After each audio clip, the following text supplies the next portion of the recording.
और उन्होंने कहा जो भी ईसाइयत के विरोध में बात करो उसको मार डालो, उसकी भारत में चर्चा ही नहीं होती। आप सभी को जय मसीह। इस वीडियो में बात करने वाले हैं अवध ओझा सर के बारे में। जिस तरीके का एक वीडियो वायरल हो रहा है मसीह समाज को लेकर के, ईसाइयत को लेकर के, और बहुत बड़ी बात है ये, क्योंकि जिस तरीके की वीडियो वायरल हो रही उसमें नफरत भरी बातें कही गई हैं या लोगों के मन में हो सकता है।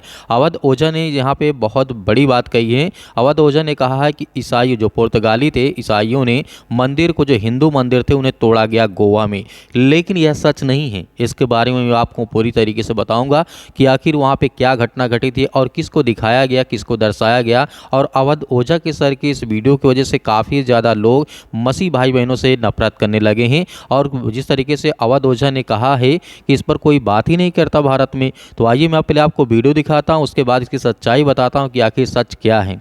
पुर्तगाली भारत आए, सबसे ज्यादा मंदिर तोड़ा उन्होंने गोवा में, किसी को नहीं पता है। और जबरदस्ती धर्म परिवर्तन कराया, मार के लोगों को धर्म परिवर्तन करा। कोर्ट ऑफ इंक्विजिशन उन्होंने गोवा में स्टैब्लिश की, मतलब धर्म का न्यायालय। और उन्होंने कहा जो भी ईसाइयत के विरोध में बात करो उसको मार डालो, उसकी भारत में चर्चा ही नहीं होती। जैसे आपने अवध ओझा सर के बारे में तो जानते ही होंगे, आपने वीडियो को भी देखा, सुन भी लिया होगा कि इसमें आपको क्या लगता है कि जिस तरीके से पुर्तगालियों को लेकर के, हालांकि उनका धर्म ईसाइयत था, ईसाई प्रभु यीशु मसीह को मानते थे, लेकिन यहाँ पर यह सच नहीं है कि हिंदुओं के मंदिर को तोड़ा गया गोवा में। दरअसल यहाँ पर जिस तरीके से बात करते हैं, जब इंटरनेट पर हम सर्च करते हैं, जब पढ़ते हैं, तो वहाँ पर बहुत कुछ हमें देखने को मिलता है।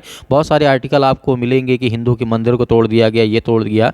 लेकिन जिस तरीके से हिस्टोरिकल जो इतिहासकार होते हैं, जो उनकी जब हम इस तरीके से देखते हैं, तो उनका क्या मानना है यहाँ पे, पुर्तगालियों द्वारा गोवा में तोड़े गए मंदिर जिस तरीके से वो हिंदू मंदिर नहीं थे। जैसे गोवा के चर्च में प्रमुख जिस तरीके से धर्मशास्त्री ने कहा है कि 15वीं शताब्दी में पुर्तगाली अब जिस तरीके से उपनिवेशवादियों द्वारा नष्ट किए गए अनेक मंदिर हिंदू पूजा स्थल नहीं थे, बल्कि वे विभिन्न स्वतंत्र पंथों और धर्मों के थे, जो अक्सर एक दूसरे के साथ युद्धरत करते रहते थे।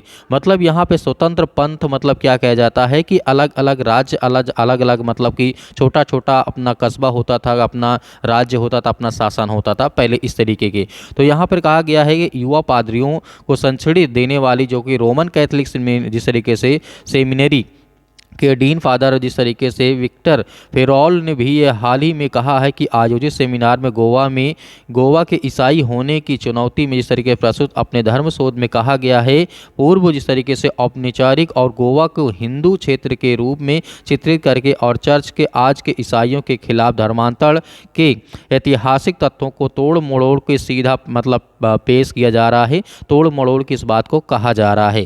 दरअसल आगे बात करते हैं कि गोवा के इतिहास को हड़पने का यह राजनीतिक जो उद्देश्य अपने दृष्टिकोण में अत्यधिक जिस तरीके से न्यूनतमवादी है और जिस तरीके से विकृतिवादी है। और मैंने इस प्रयासों को हिंदू विज्ञान के रूप में वर्णित किया है कि वास्तव में 16वीं शताब्दी में के संपूर्ण जिस तरीके से इंडो पुर्तगाली इतिहास लेखन में हिंदू शब्द का मौजूद नहीं है। उनके पोत पत्र में जिस तरीके शोध पत्र में जिसका शीर्षक है अन्न प्रवचवाद और गोवा में चर्च के लिए चुनौती का अवसर, और इन मामलों को लेकर के जिस तरीके से पेश किया गया तोड़ मड़ोड़ करके, आज हमें ये देखने को मिलता है कि जितने पुर्तगाली आए उन लोगों ने हिंदुओं के मंदिर को तोड़ा। सरासर ये गलत है। ये जिस तरीके की इन्फॉर्मेशन समाज में काफ़ी ज़्यादा विस्तृत है, और जिस तरीके इतिहासकार को मानना है कि मामलों में ईसाई बनने की इच्छा रखने वाले को पुर्तगालियों के आगमन से पहले गोवा में धार्मिक अतीत मुद्दा हाल ही के दिनों में काफ़ी ज़्यादा बहस का विषय बन गया है। तो ऐसी घटना लगातार मसीह समाज के खिलाफ चलती रहती हैं, लेकिन आप क्या सोचते हैं इस पर हमें कमेंट बॉक्स में कमेंट करके जो बताइएगा।